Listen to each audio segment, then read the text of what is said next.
د برطانیې د استازو جرګې د اروپایي ټولنې نه د برطانیې د جلا کېدو په اړه قانوني مسوده منظوره کړې ده. د پارلمان 324 غړیو د جلا کېدو په حق کې او 295 غړیو په مخالفت کې رایه ورکړې. اوس به دا قانوني مسوده د منظورۍ لپاره د مشرانو جرګې ته وړاندې کیږي.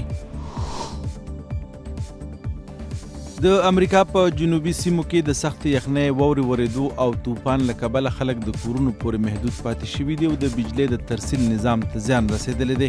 په نیو آرلینز او اټلانټا کې په سکولونو کې د زده کړو لړۍ معطل شوې ده او ورجینیا او الاباما د سخت یخنۍ په لمن کې دي.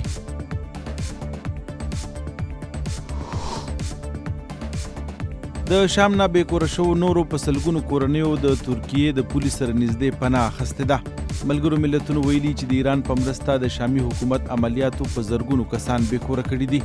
د یوې مرستندویې ادارې غړی حسن درویش وایي د ترکیې پولې ته نږدې سیمو ته 14,000 بېکوره کورنۍ را رسېدلې دي او دا یوه لویه شمېره ده.